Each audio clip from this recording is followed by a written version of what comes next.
वक़ार ज़का शैतान का पुजारी है। मैंने फिर ढूंढना शुरू किया, पता चला जर्मनी के अंदर इनका एक सेंटर है। जर्मनी में जाकर मैंने वहां पर वो अटेंड भी की। क्या शैतान ने वक़ार ज़का को शोहरत दिलवाने की यकीन दहानी करवाई? फिर अच्छा देखें, अब जो हम आपको बात कहेंगे वो आप करेंगे तो फिर आपकी फेम में इंक्रीज होगा। वक़ार ज़का ने सब कुछ खुलकर बता दिया। पाकिस्तान में सिर्फ और सिर्फ मैयत के बाद आपकी वैल्यू अच्छी होती है, जब तक आप जिंदा हैं आप बुरे हैं। इस शो का बाप हूं मैं। क्यों तूने बोला इस तरह? जो चांस दे उस आ गया जी। क्या वक़ार ज़का शैतान की पूजा करता है? ये जो आप साइन देखें, पहली बात तो ये क्लियर कर लें, ये निशान जो है ये इसको आज लोग खुदा के वास्ते नोट कर लें। मैं तो हैरान हूं कि वालों ने भी 1000 आर्टिकल छाप दिए कि वक़ार ज़का का साइन ये है, ये शैतान का साइन है। ये नहीं है भाई, यूं है। ये लोगो क्रिएट किया हुआ है, जैसे लोगो क्रिएट। अब ये पाकिस्तान में कभी कोई लोगो इंडिया में क्रिएट नहीं हुआ, हर किसी ने गोरे के उठाया हुआ है। तो मैंने अपना एक लोगो क्रिएट किया, उंगलियां बची थी, बाकी सारी यूज हो गई थी, तो ये बच गया। मैंने कहा भाई जो ये बनाएगा वो ही लिव्स ऑन द एज। इसका मतलब है कि मुझ में जो हिम्मत है वो तुम में नहीं है, आओ प्रूव करो। ये मतलब है। तो वो शैतान वाला नहीं है, वो शैतान ये है यार, ये तो बता कॉमन सी बात है। और शैतान की पूजा का क्या मतलब है? शैतान की पूजा का मतलब ये है कि भाई कोई इस तरह का मंदिर, कोई जगह होगी जहाँ जाके आप बोलते हैं शैतान कामयाबी दे, कुछ क्या बोलते हैं, वो क्या है?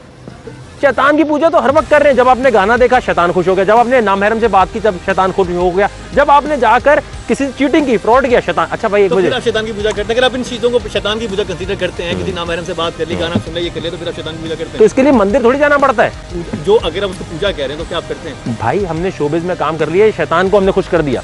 इस्लामिक शोबिज कोई चीज नहीं होती। Is there a thing which is called Islamic showbiz? इस्लाम शोबिज का कोई मजहब ही नहीं है, तो ये शैतानी काम ही हुआ ना भाई। हर सवाल को हंसकर नहीं टाला जा सकता, जवाब तो देना पड़ेगा वक़ार ज़का को। वक़ार ज़का को बताना पड़ेगा कि अगर वो शैतान की पूजा नहीं करता तो उसे बच्चे के साथ बदफेली की तरगीब देने वाला कौन था? वो कौन था जिसने उसे शोहरत की बुलंदियों पर पहुंचाने का इशारा दिया? वक़ार ज़का का बर्मा और शाम जाने के पीछे क्या मकसद छुपा था? वक़ार ज़का शैतानों की कॉन्फ्रेंस अटेंड करने क्यों गया? वापिस आया तो क्या सीख कर आया? अब क्योंकि दजाल, फ्री मेसन और ये जो सारे इल्यूमिनाटीज हैं और ये सब सीक्रेट सोसाइटीज बनी हुई हैं, दुनिया को रन कर रही हैं, सारी दुनिया इनके हाथ में है और ये वेट करें दजाल ने आना, ये आना है। ये मैंने बहुत बचपन सुना। और जब मैं टीनेजर था, और बहुत सारे टीनेजर्स जब आप यंग होते हैं स्पेशली, आप चीज़ों के बारे में बहुत क्यूरियस होते हैं। आपने कहा कि आपने इनकी कॉन्फ्रेंस भी अटेंड की हुई, आप भी क्यूरियस थे। क्या आप वाकई फिर आप इस चक्कर में थे, या आप फ्री मेसन बनना चाहते थे, या आप इस टाइप की चीज़ बनना चाहते थे? क्या था? क्यों क्यूरियस थे कि आप इस चीज़ आप बनने के लिए उन सब चीज़ों के पीछे गए? अच्छा देखिए, मैं आपको बिल्कुल एक सच्ची अपनी चीज़ बता रहा हूँ। 2004 में जब मैंने ज्वाइन किया था अपना चैनल और नॉर्मल ऑडिशन देकर गया था, तो और ये बिल्कुल सच्ची चीज़ है, कोई फैब्रिकेटेड चीज़ नहीं है। किसी ने माने ना माने। मेरे पास उन दिनों में मैं नॉर्मल शो करता था। एक पहला शो मेरा था क्रोमा बेस्ड, बात होती थी टॉप 10 है, ये गाना वो गाना, नूरी के गाने आ रहे हैं, ईपी के गाने आ रहे हैं। उन्हीं दिनों में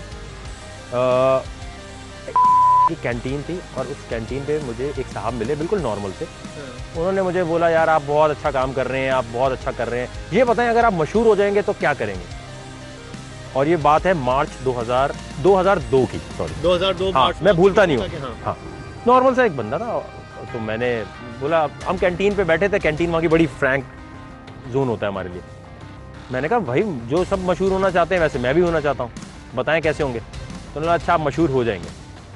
उसने बोला आप मशहूर हो जाएंगे। मैंने कहा ठीक है। कहने जब हो जाएंगे तो फिर मैं आपसे मिलूंगा, और ये कोई आपसे मैं अपनी तरफ से नहीं बना रहा स्टोरी। और नाम हम बताया उन्होंने अपना? नहीं, मैंने पूछा नहीं, ऐसे रैंडम बैठे होते ना। अच्छा। रैंडम बस बात हुई, मैं समझा वहाँ काम करता है, क्रू में होगा। 2005-06 के अंदर मेरे पास कैंटीन में, आप यकीन माने, वही साहब मिले। उसने मुझे बोला अब आपको फेम मिल गई है। मैंने कहा हाँ। मैंने कहा आप किस डिपार्टमेंट में होते हैं? उसने यहीं नहीं। मैंने कहा आप किस डिपार्टमेंट में होते हैं? मैंने कहा मैं सबको बताऊंगा यार, आपने मेरे लिए दुआ की थी। मैंने सोचा, तो उसने मुझे बोला कि बात दुआ की नहीं है, आपने मुझसे बोला था आपको फेम मिलेगी तो आप मेरी बात मानेंगे। मैंने कहा मैं आपकी क्या बात मानूँ? कह रहे आप सोच ले आप मानेंगे। मैंने कहा हाइप ना बनाएं इस बात की, आप बताएं आप क्या कहना चाहते हैं? कह रहे अच्छा देखें, अब जो हम आपको बात कहेंगे वो आप करेंगे तो फिर आपकी फेम में इंक्रीज होगा। और 2007-6 तक मैं I was not hated by any one. मैंने कहा तो अब बताएं मुझे करना क्या। उसने बोला अच्छा भाई देखें, आपको यूज़ करना है और 3-4 दफ़ा करना है। मैंने कहा यार ये तो मैं नहीं कर सकता ये आप। अच्छा मेरे साथ एक और डायरेक्टर बैठा हुआ था, मैंने कहा मैं तो नहीं कर सकता यार ये चीज़। तो कहने लगा अच्छा चलें ठीक है आप, मैंने कहा अपना नंबर तो दे दें। नहीं आई एम नॉट एग्जैजरेटिंग। और इसको मतलब आप सॉरी मैं शॉक्ड हो गया हूँ, आपके पास एक साहब आए आपके अपने ऑफिस में से उठ के उन्होंने कहा कि आपने मेरी बात माननी है कैंटीन पे और उन्हें 4 साल बाद जब आप फेमस हो जाएंगे उसके बाद माननी है। हाँ। और जब फेमस हो गए वो दोबारा आपके पास है, तुम्हारे पास फेम आ गया, मेरी बात मानो। वो बात ये थी कि आपने यूज करना है, आपने किसी करना है। तो मैंने कहा मैं तो नहीं कर सकता यार, मैं तो नहीं कर सकता। मैंने कहा, उसने मुझे बोला कि अब वकार ज़का आपके साथ ऐसा होगा कि आपकी फेम ही आपके लिए सबसे बड़ा मसला बन जाएगी। मैंने कहा अच्छा भाई ठीक है। मैं समझा इसकी मजाक हो रहा है। वो दिन है और आज का दिन है, तो मैं दोनों चीज़ें देखता हूँ।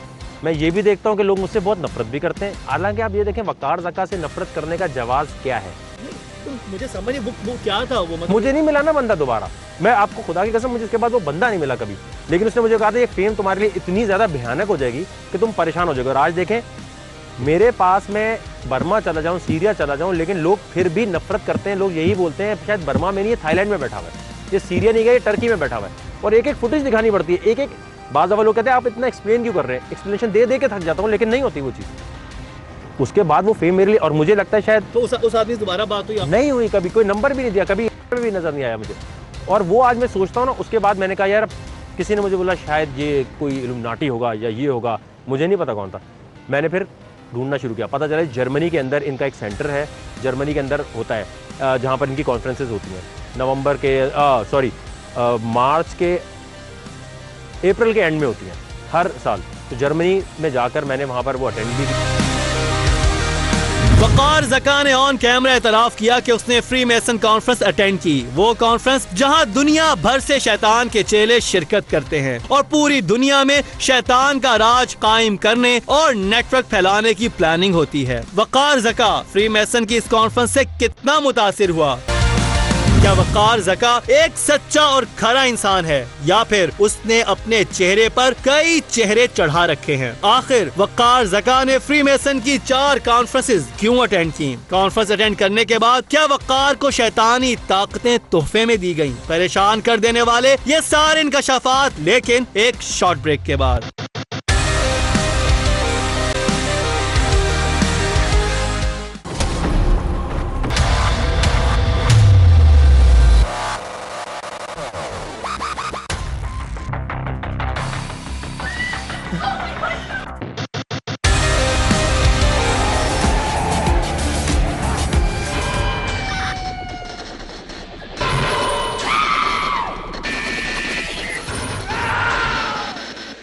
अच्छा आप फ्री मेसन्स इल्यूमिनाटीज की कॉन्फ्रेंस है उसमें आप गए? हाँ, लेकिन वो कोई इतनी बड़ी चीज़ नहीं है। तो वो था क्या, वो क्या रहा? देखें कुछ भी नहीं था, बैठ के एक बकवास सी बात हो रही थी, कमर्शलाइज एक चीज़ करने की बात हो रही होती है कि जी हम आपको सक्सेस भी देंगे, हम ये भी देंगे, ये भी देंगे, लेकिन ये सब बकवास बात है। कहीं भी इल्यूमिनाटीज और ऐसी बात होती है तो इसमें फेक, जैसे यहाँ पर आलिम बैठे हुए ना जो फेक जादू का क्लेम करते हैं, तो वही चीज़ वहाँ हो रही थी। और कोई भी कहने लगे जी इसकी। कौन लोग आए हुए थे? फेमस लोग आए हुए थे, बहुत रिच लोग आए हुए थे, क्या था?